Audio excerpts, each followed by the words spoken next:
Olá, gente, mais um mês começando e esse mês eu queria começar a discutir uma questão muito importante, aproveitando a campanha do Setembro Dourado.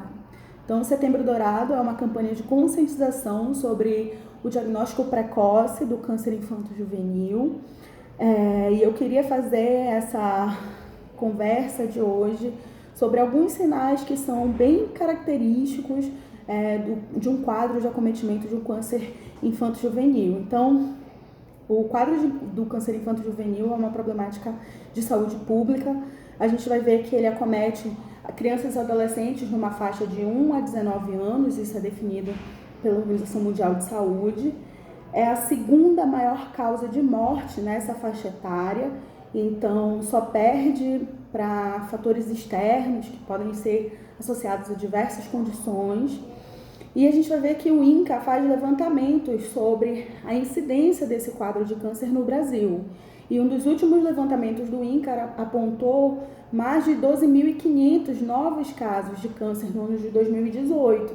Então existe uma incidência alta e eu queria fazer essa postagem sobre alguns sintomas que podem se manifestar e que devem ser investigados caso uma criança ou um adolescente manifeste algumas dessas observações, precisam ser investigados e analisados, porque quanto mais precoce for o diagnóstico, são altíssimas as chances de cura dessa criança e desse adolescente vivendo com saúde. Então, para isso, é necessário ficar atento a todos esses sinais. Então, o primeiro sinal que eu gostaria de falar é sobre o cansaço e a fadiga. Então, crianças e adolescentes que se cansam muito facilmente, são fadigados muito facilmente no mínimo esforço, é necessário verificar um conjunto de situações que eles podem estar manifestando e tentar levá-los a um pediatra, levá-los a um acompanhamento mais preciso para conferir se existem outros fatores associados. Uma outra condição muito significativa que precisa ser observada é a perda de peso excessiva. Então, o adolescente, a criança teve uma perda muito significativa de peso, sem uma causa evidente, sem uma dieta, sem uma restrição alimentar, sem uma atividade física, e isso precisa ser observado. Uma outra condição importante é o aumento do volume abdominal. Então, às vezes, aquela criança fez um aumento abdominal, uma dilatação, um aumento do volume abdominal, e isso pode ser uma sintomatologia de uma atividade cancerígena e precisa ser investigada. Um outro sinal que precisa ser muito analisado é o que a gente chama de olho de gato. Então, olho de gato são aquelas manchas brancas que aparecem nas pupilas, muito semelhante àquelas manchas do flash, quando bate uma foto com flash.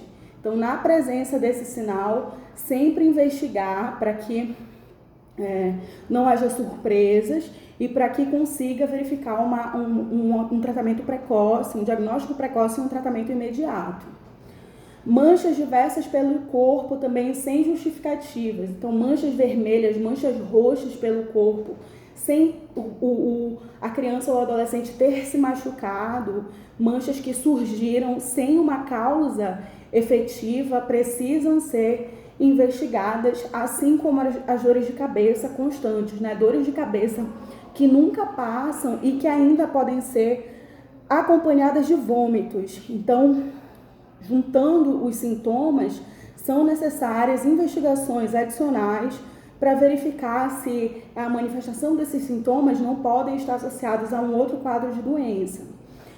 Ainda a presença de caroços diversos pelo corpo, né? O que a gente chama de íngua. Então, as ínguas, que podem ser os gânglios inflamados, crescendo, podem crescer e às vezes elas nem incham tanto.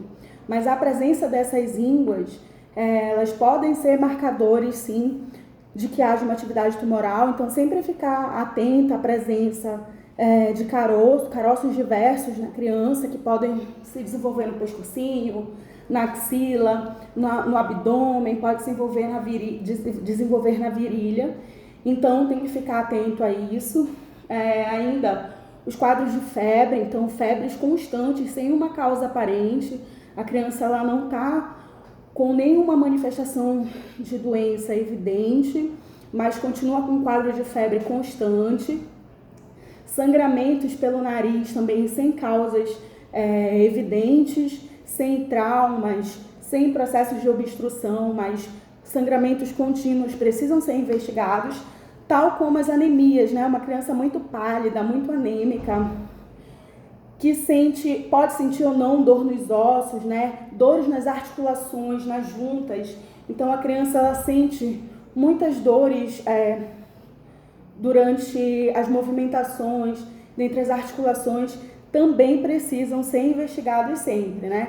Lembrando que algumas crianças manifestam sintomas isolados que não necessariamente são referentes a um quadro de uma atividade cancerígena, mas com crianças e adolescentes todo cuidado é pouco, e especialmente na iminência, né, na possibilidade de surgir um quadro de câncer, quanto mais cedo a gente diagnosticar isso, melhor é o tratamento e melhor a possibilidade de cura, tá? Eu te vejo por dentro.